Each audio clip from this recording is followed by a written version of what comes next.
अब हम बात करते हैं एक और फिनोमेना की जिसे हम एपिस्टेसिस कहते हैं। एपिस्टेसिस बेसिकली ये एक मेंडेलियन इनहेरिटेंस पैटर्न से डेविएशन है।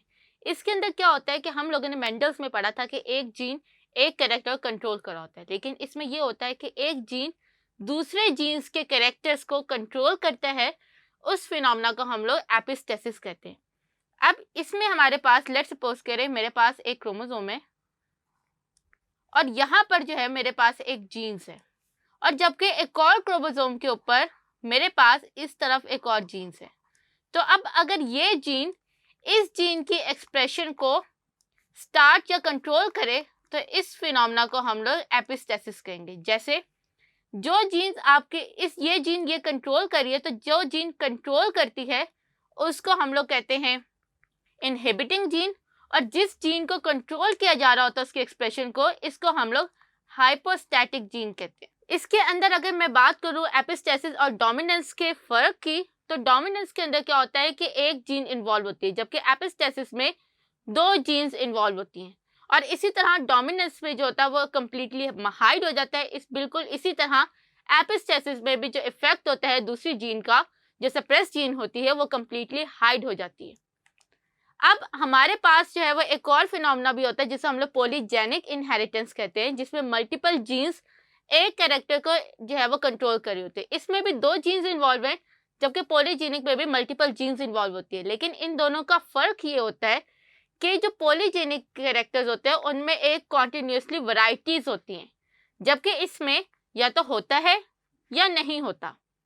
इसको दोबारा एक्सप्लेन करूँ मैं कि एपिस्टेसिस के अंदर ऑल और नन इफेक्ट होता है, यानी कि हुआ या नहीं हुआ, जबकि पॉलीजेनिक इनहेरिटेंस के अंदर जो मल्टीपल जीन्स होती हैं वो मिलकर मिक्स एंड मैच करके मुख्तलिफ वैरायटीज क्रिएट करती हैं।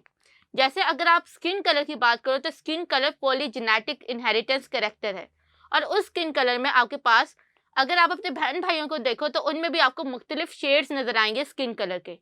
तो ये जो है ये पॉलीजेनिक ट्रेड्स का एक खास कैरेक्टर होता है। इसके अंदर जो है वो हमारे पास दो कॉमन एग्जांपल थे, एक तो लेब्राडोर का कोट कलर और दूसरा बॉम्बे फिनोटाइप।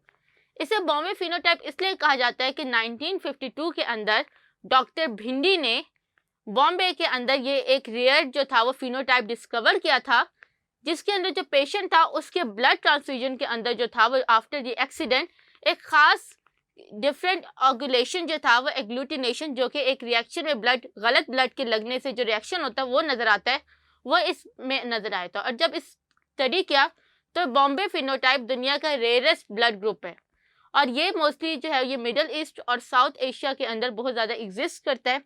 इसके अंदर ये होता है कि हमारे पास दो जीन्स होती हैं, एक क्रोमोसोम 9 के ऊपर ह्यूमन बॉडी के अंदर एबीओ ब्लड ग्रुप की जीन्स होती हैं, जबकि क्रोमोसोम 19 के ऊपर हमारे पास एक और जीन होते हैं जिसे हम एच जीन कहते हैं। ये एच जीन जो है ये क्रोमोसोम 9 के एबीओ ब्लड ग्रुप सिस्टम को कंट्रोल करी होती है। सो दैट्स वाई इस जीन को जो है मैं सप्रेसर जीन कह देती हूँ। और ये एबीओ ब्लड ग्रुप की जो जीन है वो कंट्रोल हो रही है इससे, तो इस जीन को हम लोग कह देते हैं हाइपोस्टैटिक जीन। अब ये क्या करती है, इसको आप लोग इस ग्राफ से देखो कि हमारे पास अगर ब्लड ग्रुप ए होगा तो इसका मतलब क्या है कि आपके पास कैपिटल एच और कैपिटल ए दोनों मौजूद होने चाहिए। और फिर अगर हमारे पास बॉम्बे ग्रुप होगा तो ना आपके पास जो है वो एच जीन्स की कैपिटल डोमिनेंट फॉर्म होनी चाहिए, ना ही आपके पास एबीओ ब्लड ग्रुप सिस्टम की जो है वो डोमिनेंट फॉर्म होनी चाहिए। बेसिकली हमारे पास जो एच जीन होती है वो एक हुक प्रोवाइड करती है जिस पर आकर आपके पास जो एबीओ के जितने भी एंटीजेंस होते हैं वो अटैच होते हैं। और अगर आपके पास जो है वो एच जीन नहीं मौजूद होगी, उसकी रिसेसिव फॉर्म होगी जिसको हम लोग स्मॉलर एच कहते हैं, अगर वो जीन होगी तो आपके पास वो एंजाइम्स प्रोड्यूस नहीं होंगे जो कि आरबीसीज के ऊपर ए बी ब्लड एंटीजन को लगाते हैं।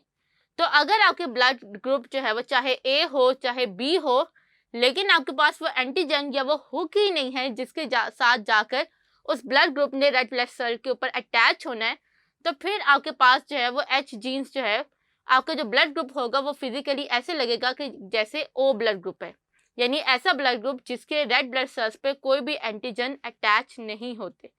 तो इस तरह के ब्लड ग्रुप को हम लोग बॉम्बे फिनोटाइप कहते हैं, और इसमें एक एच का यानी कि एक हुक का ना होने से आपके जो एंटीजेंस होते हैं वो आपके ब्लड ग्रुप पे जाके या रेड ब्लड सेल्स पे जाके अटैच नहीं होते, और जब वो अटैच नहीं होते तो उस वजह से जो आपके ब्लड ग्रुप का फिजिकल फीचर अपीयर होता है वो बिल्कुल ओ ब्लड ग्रुप जैसा होता है।